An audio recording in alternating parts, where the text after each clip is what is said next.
So, Bungie just revealed Year of Prophecy and the Edge of Fate DLC, with the Edge of Fate launching in July. I haven't been playing a ton of Destiny because, honestly, since the final shape, there hasn't really been much to draw me in.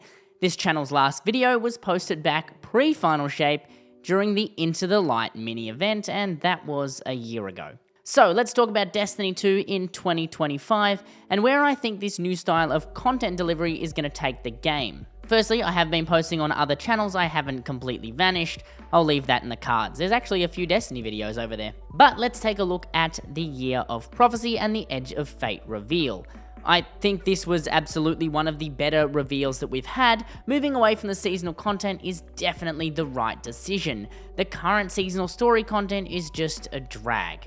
I hate feeling like I'm being forced to log in each week just to do a few missions. I just want to play missions that are actually interesting and actually mean something. Not do this activity, go to the holo projector, go do the activity again. It's just boring.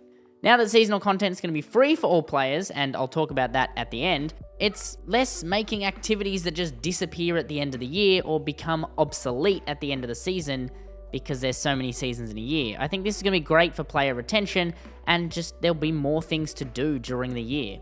I like the new gear tier system and the Armor 3.0 system. Set bonuses are going to give people more reason to chase different gear sets, and it looks like it'll be easier to actually pick and choose the stats you want, since each armor piece is showing 2 main stats and 1 minor stat, rather than the system we have now. Plus, it's less dependent on trying to get stats to 100, and you just keeping the same armor set for every single build. I do really like the new bonuses they're giving you for going over 100, which is going to allow people to focus specific stats, and I think build crafting is going to go crazy. And the new gear tier system for weapons is going to be great.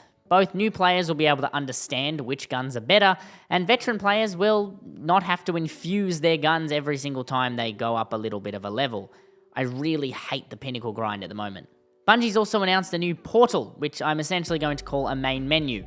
It just wraps all the activities into one simple menu, like games used to.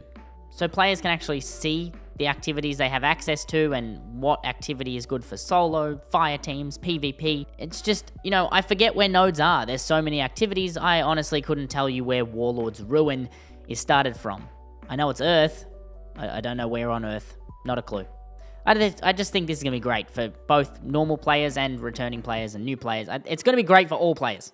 Same goes for the new difficulty system. Allowing people to customize their own difficulty will lead to players being able to make their own challenges, but also less experienced players will be able to complete activities that were previously just way too hard. I think it gives a nice middle ground between Salt Grepo complaining that the game is too easy and players who have a job and kids who just can't beat those higher level activities because they can't play for, 24 hours a day. Last thing I'm going to talk about are the major updates. So Ashen Iron is reported that it's going to have the Plague Lands return, a new activity, 2 new exotics, an exotic mission, and that's all free. This is massive for Destiny, and I hope they continue these major updates in the future, not just this year. Also with Renegades, which is a big Star Wars expansion, it's got a lot of flack, but as long as they're doing canon Destiny, which is what they've said they're doing, I think the DLC is going to be good. It'll have some Star Wars themed weapons, lightsabers, blasters, very similar to the Halo stuff, but using a Dredgen for the actual story I think will be great. The Dredgen Your storyline is one of the only smaller storylines I actually remember, and if they're going to do something similar over a major expansion, I think it's going to be great. So yeah, that's the video for today. I want to do some more Destiny content on this channel again, maybe get it back to YouTube Partner. Who knows? We'll see what I have time for. I'm juggling a lot of my other channels at the moment, but, at the very least, I want to post some shorts on here. So thanks for sticking around. Thanks for watching to the end of the video. And if you did watch to the end of the video, click the Patreon link in the description, and that'll give you 1 month of free Patreon. There's some free stuff on there too. So yeah, go and check it out and get a free month.